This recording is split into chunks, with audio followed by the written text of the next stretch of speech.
একটার পর একটা কলিং বেল বেজে যাচ্ছে। রান্নাঘরে কাজ করছে নওরিন আফরোজ এবং সামিহা বেগম। নওরিন আফরোজ বারবার রিমার নাম ধরে ডাকলেন। উপর থেকে রিমা বলল, আমি কাজ করছি, আমি এখন পারবো না। আমার হাতে মেহেদি, এমনিও দরজা খুলতে পারবো না। মা, নূরকে বলো। সামিহা বেগম নূরের নাম ধরে ডাকলেন। এই নূর, দেখ তো মা কে এসেছে দরজায়। নূর ভিতর থেকে বলল, আসছি মা। হুমায়ুন রহমান বাড়িতে নেই, অফিসে আছে। ফজলুর রহমান সরকারি চাকরি করেন, উচ্চপদে আছেন। বদলি সুবাদে এখানে ঢাকায় এসেছেন, আগে গ্রামের বাড়িতে থাকতেন। হুমায়ুন রহমান জোর করে নিজের বাড়িতে রেখেছেন। এত বড় বাড়ি আর ভাই থাকবে আলাদা বাড়িতে, এটা উনি মেনে নিবে না, তাই জোর করে নিজের বাড়িতে এনে রেখেছেন। ফজলুর রহমান অফিসে, সাইমন উপরে এখনো ঘুমাচ্ছে।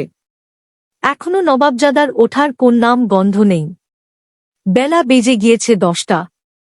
আজকে যেহেতু ক্লাস নেই তাই চুপচাপ ঘুমিয়ে আছে। নূর দৌড়ে দৌড়ে সিঁড়ি বেয়ে নামছে আর গান গাইছে, দূর দ্বীপ ও বাসিনী, চিনি তোমারে চিনি, দারুচিনি রো দেশে তুমি বিদেশিনী গো।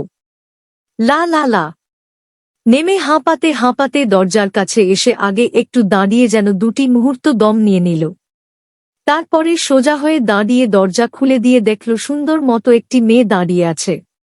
পোশাক আশাক বেশভূষা দেখে বোঝা যাচ্ছে খুব অভিজাত ফ্যামিলির মেয়ে, কিন্তু আশেপাশে আর কাউকে দেখছে না।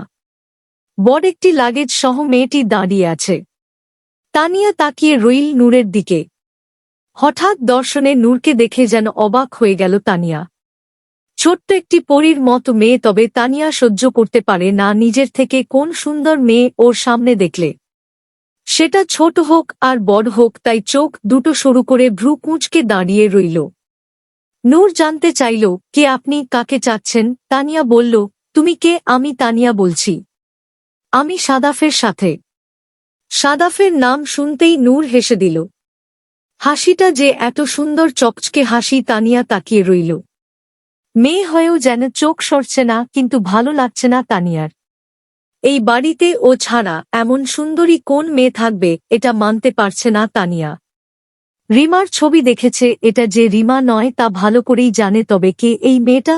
তানিয়া জিজ্ঞেস করবে, তুমি কে? তার আগে পিছন থেকে সাদাফ বলে উঠল, কার সাথে কথা বলছ তানিয়া? নূর তানিয়া থেকে দৃষ্টি সরিয়ে ঘাটটা একটু বাঁকা করে তাকালো পেছনের দিকে।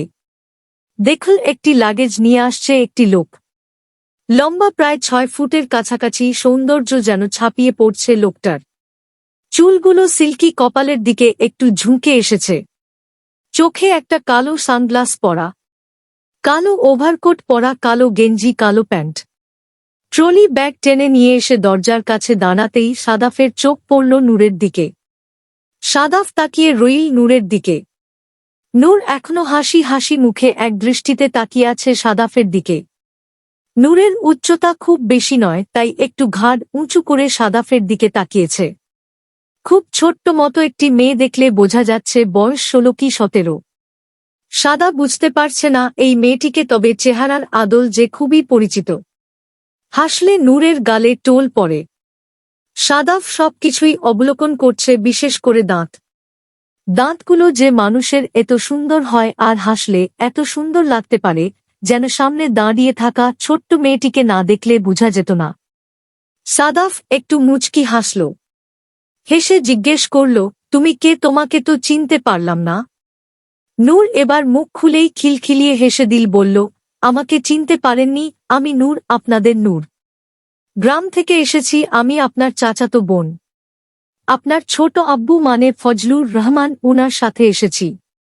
বাবা চাকরির সুবাদে এখানে আসতে হয়েছে, বদলি হয়ে গিয়েছে, তাই আমরা এখন থেকে এখানেই থাকি। আমি এখানে একটি স্কুলে লেখাপড়া করি। পুরো আদ্যপান্ত বলে দিল নূর একটি প্রশ্নের উত্তরে। সাদাফের যেন পায়ের নিচ থেকে মাটি সরে গেল। নূর যেমনটা মনে হয়েছিল, চেহারার আদলটা খুবই পরিচিত, সেই 6 বছর আগে দেখেছিল সাদাফ। সাদাফ এক হাত দেয়ালে রেখে যেন নিজেকে একটু ধাতস্থ করল। তারপর মনে মনে ভাবল, ছোট আব্বুর মেয়ে নূর এখানে। সাদাফ মুখে কিছু বলবে, কিন্তু ভাষা হারিয়ে গিয়েছে।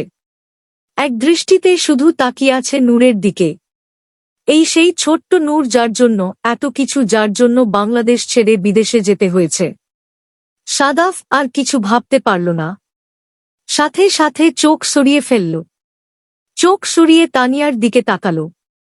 সাদাফ নিজেকে ঠিক করে নিল, না এসব ভাববে না, এসব আর ভাবতে চায় না সাদাফ। তাই নূরের দিকে তাকিয়ে ধমকের সুরে বলল, রাস্তা ছাড়ো, ভিতরে আসতে দাও, দেখছো না মেহমান এসেছে। নূরের মনটা একটু খারাপ হয়ে গেল। কেমন আছো, কি করছো কিছু জিজ্ঞেস করল না, সোজা নূরকে ধমক দিয়ে দিল। তাই নূর রাস্তা ছেড়ে দাঁড়াল। সাদাফ তানিয়াকে বলল ভিতরে যেতে। তানিয়া টলি ব্যাগটি নিয়ে ভিতরে যেতে যেতে আর একবার নূরের দিকে তাকাল। সাদাফ চলে যাচ্ছে, নূর ওইভাবে দরজায় দাঁড়িয়েছিল। কি মনে করে যেন সাদাফ আরেকবার পিছনে ঘুরে তাকাল।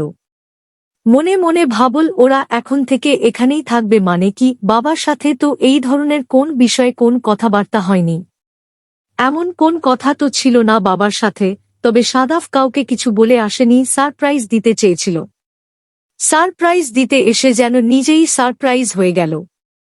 সাদাফ একটু ভিতরে আসতেই নওরিন আফরোজ বলল, কে রে নূর, কে এসেছে? নূর আর কিছুই বলল না।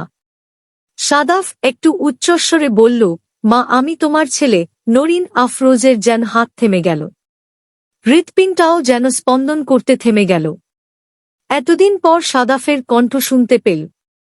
ফোনে কথা বলেছে কিন্তু সামনাসামনি ছেলে আসবে এটা বলেনি। দৌড়ে রান্নাঘর থেকে বেরিয়ে এসে দেখলেন সত্যি সত্যি সাদাফ সামনে দাঁড়িয়ে আছে। নওরিন আফরোজ দৌড়ে এসে জড়িয়ে ধরলেন ছেলেকে। কান্না করতে করতে বললেন, তুই আসবি বললি না কেন? তাহলে সব তোর পছন্দের রান্না করে রাখতাম। তুই কেন না বলে আসলি আমাদের? কত শুকিয়ে গেছে আমার ছেলেটা মায়ের হাতে খেতে না পেয়ে। সাদাফ চশমাটা খুলে জড়িয়ে ধরল মাকে। বলল, তুমি ও না মা, কোথায় শুকিয়েছি? বাংলাদেশ থেকে যখন গিয়েছি তার থেকেও 4 কেজি ওজন বেড়েছে আমার। তোমার 20 বছরের ছেলে গিয়েছিল, 27 বছরে হয়ে ফিরে এসেছে। কি করে শুকিয়ে থাকি বলতো? বলতে বলতেই আর চোখে তাকিয়ে দেখল নূর ধীরে ধীরে সিঁড়ি বেয়ে উপরে উঠে যাচ্ছে। নূরের মন খারাপ হয়েছে, তাকাবে না সাদাফ ভাইয়ের দিকে। সাদাফ আবারও তাকালো নূরের দিকে। তাকাতেই সাদাফের হাসিটি মিলিয়ে গেল। এদিকে নওরিন আফরোজ তানিয়া দিকে তাকিয়ে বলল, ওকে ওকে তো চিনলাম না। সাদাফ নওরিন আফরোজকে ছেড়ে দিয়ে নূরের কাছ থেকে দৃষ্টি সরিয়ে বলল, ও তানিয়া আমার সাথে লেখাপড়া করেছে আমেরিকায়, ওর বাড়ি ও বাংলাদেশে। দুজন একসাথে এসেছি, তবে ওর বাড়িতে লোক নেই। 1 সপ্তাহ এখানে থাকবে। আর তাছাড়া বাবার সাথে আমার কথা হয়েছে, সবকিছু বিস্তারিত পরে বলবো বলে আবারও তাকালো নূরের দিকে। দেখল নূর ধীরে ধীরে উপরে সিঁড়ি বেয়ে উঠে রুমের দিকে চলে যাচ্ছে। এমন সময় রান্নাঘর থেকে বেরিয়ে এলেন সামিহা বেগম। সামিহা বেগম বের হয়েই সাদাফের দিকে তাকিয়ে মুচকি হেসে বলল, কেমন আছিস বাবা? ভালো আছিস? 6 বছর হয়ে গেল, কখনো তো ছোট আম্মু ছোট আব্বুর সাথে যোগাযোগ করলি না।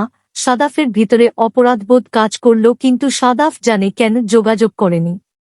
সামিহা বেগম ও জানে, তাই আর কথা বাড়ালেন না। বললেন, ভাবি সাদাবকে ভিতরে যেতে দিন, রেস্ট নিক। আমরা না হয় দুপুরের খাবার দাবারের আয়োজন করি। সামিহা বেহবে কোন কথা বাড়াতে চান না। যা হয়ে গিয়েছে হয়েছে, এগুলো নিয়ে আর ভেবে লাভ নেই। সামিহা বেগম নূরকে নিয়ে এখানে আসতে চাননি, কিন্তু হুমায়ুন রহমান জোর করে বাধ্য করেছেন, যার জন্য আসতে হল। সাদাফ মায়ের দিকে তাকিয়ে বলল, মা তানিয়াকে গেস্ট রুম দেখিয়ে দাও, আমি আমার রুমে যাচ্ছি। বলে তানিয়াকে বলল, মায়ের সাথে যাও, আমি রুমে গিয়ে ফ্রেশ হয়ে আসছি। হুমায়ুন রহমান অফিসে বসেছিল। এমন সময় ফোন আসলো।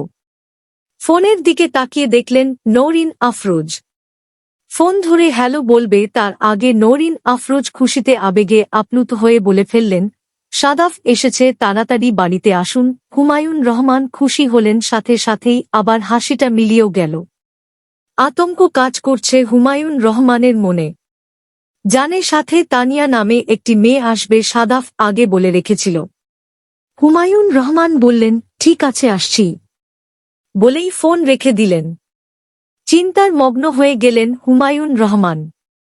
বাড়িতে ফজলুর রহমান, সামিহা, নূর, সায়মন আছে। এমন সময় সাদাফ না বলে তানিয়াকে নিয়ে চলে এসেছে। কি জবাব দিবে সবাইকে? যদিও সবাই সবকিছু মেনে নিয়েছে, তারপরও একটি দায়বদ্ধতা থেকে যায়। চোখের সামনে এরকম দেখে কেই বা সহ্য করতে পারবে? হুমায়ুন রহমান ভাবনা চিন্তা একপাশে রেখে ফোন দিল ফজলুর রহমানকে। ফজলুর রহমান অফিসে ছিল। বড় ভাইয়ের ফোন দেখে ফোন ধরতেই হুমায়ুন বললেন, বাড়িতে আয়, সাদাফ এসেছে। ফজলুর রহমান খুশি হলেন, অভিনন্দন জানালেন হুমায়ুন রহমানকে। তারপরে একটু পর আমতা আমতা করে বললেন, ভাইজান, আমাদের কি এখানে থাকাটা ঠিক হবে? আমি আসলে নূরকে নিয়ে এখান থেকে চলে যেতে চাইছি। হুমায়ুন রহমান বললেন, খবরদার, এ কথা ভুলেও ভাববি না। এত বছর পর আমরা দুই ভাই এক হয়েছি। চাকরির সুবাদে তোর আলাদা থাকতে হয়েছে, কিন্তু এখন তো ঢাকায় পোস্টিং, আর এখানে থেকে তুই অন্য কোন বাড়িতে থাকবি, এটা আমি কোনদিনও মেনে নিব না। ফজলুর রহমান বললেন, কিন্তু ভাইয়া নূর? হুমায়ুন রহমান বললেন, নূর কিছু জানে না, তাই এগুলো নিয়ে তোর ভাবতে হবে না। আজকে একটু তাড়াতাড়ি বাড়িতে চলে আয়। ছেলেটা এসেছে বহু বছর পর। আমরা সাথে সাথে না গেলে হয়তো অভিমান আরও বাড়বে, বই কমবে না।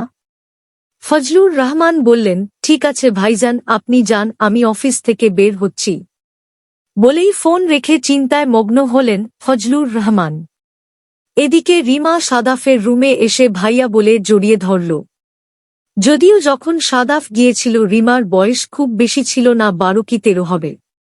রিমা সাদাফকে দেখে জড়িয়ে ধরে কান্না করতে করতে বলল, কত বছর পরে এসেছ ভাইয়া? সাদাফ বলল, আমি তো লেখা পড়া করতে গিয়েছিলাম। পাগলি, দেরি করে তো আসতেই হবে, লেখা পড়া শেষ না হলে কি করে আসব? তুই কেমন আছিস? আমার বোনটা, পাগলি বোনটা কত বড় হয়ে গিয়েছে। বলেই রিমার চুলগুলো এলোমেলো করে দিল সাদাফ। রিমা জড়িয়ে ধরে বলল, ঠিক আছে ভাইয়া, তুমি ফ্রেশ হও, রেস্ট নাও, আমি হাতে মেহেদিগুলো ধুয়ে আসছি। কেমন? সবাই একসাথে খাবো দুপুরে। বলেই রুম থেকে বের হয়ে নিজের রুমে যাবে, ঠিক তার আগেই সাইমনের রুম পড়ল সামনে। সাইমনের রুম দিয়ে যাওয়ার সময় রিমা মাথায় একটু দুষ্টুমি চাপল। ও এখনো ঘুমাচ্ছে, জানে না সাদাফ ভাইয়া এসেছে, তাই ওকে একবারই সারপ্রাইজ দিবে বলে বাহিরে থেকে দরজাটি লাগিয়ে দিল রিমা। লাগিয়ে দিয়ে মুচকি হেসে চুপচাপ নিজের রুমে চলে গেল। সাদাফ ওয়াশরুম থেকে ফ্রেশ হয়ে এসে বিছানায় বসল। বিছানায় বসেই ক্লান্ত শরীরটা বিছানায় এলিয়ে দিল। চোখ বন্ধ করে ভাবতে লাগল 6 বছর আগের কাহিনী। ডিসেম্বর মাস ছিল, খুব শীতের সময়। দাদু অসুস্থ থাকায় হুমায়ুন রহমান হঠাৎ একদিন বললেন, তোর দাদু অসুস্থ, চল শীতের কয়েকটা দিন বেরিয়ে আসব, তোর দাদুকেও দেখে আসব। সাদাফের তখন 20 কি 21 বছর। সাদাফ যেতে চাইছিল না, কিন্তু হুমায়ুন রহমান জোর করে বললেন, যেতে হবে, কিছু করার নেই। সাদাফ বাবার কথা ফেলতে পারে না, তাই বাবার কথা অনুযায়ী চাচার বাড়িতে যাওয়ার জন্য রেডি হয়ে গেল। তবে শর্ত করে নীল 1 সপ্তাহ থাকবে গ্রামের বাড়িতে। এমনিও খুব একটা ভালো লাগে না সাদাফের। 2 দিন ঠিক আছে, কিন্তু 10 দিন 15 দিন সাদাফের পক্ষে থাকা সম্ভব নয়। হুমায়ুন রহমান সাদাফের সিদ্ধান্ত মেনে নিলেন। বললেন, ঠিক আছে, 1 সপ্তাহ মাত্র। তোর দাদিকে দেখে আসব, অসুস্থ কখন কি হয়ে যায় বলা তো যায় না। এমনিও সামনে তুই বিদেশ চলে যাচ্ছিস, একবার তো দেখে যেতেই হবে। সাদাফ বলল, হ্যাঁ ঠিক আছে পাপা। বলেই সাদাফ যাওয়ার জন্য রেডি হয়ে গেল।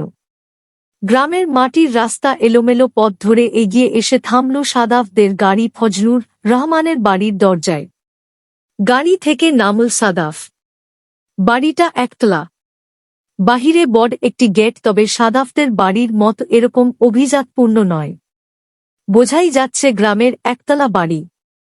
দাদা জীবিত থাকতে করে দিয়ে গিয়েছিলেন, তবে এখন শুধু দাদি আছে, চাচা চাচি এবং ছোট্ট চাচাতো বোন, চাচাতো ভাই আছে, এছাড়া আর কেউ নেই। হুমায়ুন রহমান, নওরিন আফরোজ, ছোট্ট রিমা এবং সাদাফ দরজায় দাঁড়িয়ে কলিং বেল টিপছে। হঠাৎ করে দরজা খোলার আওয়াজ পেতেই সাদাফ তাকিয়ে দেখল কোমর সমান ছোট্ট একটি মেয়ে এসে উপরে তাকিয়ে আছে। সাদাফ তাকালো নূরের দিকে। দেখতেই দাঁতগুলো বের করে হেসে দিল নূর। হাসলে গালে টোল পড়ে ছোট্ট মেয়েটির।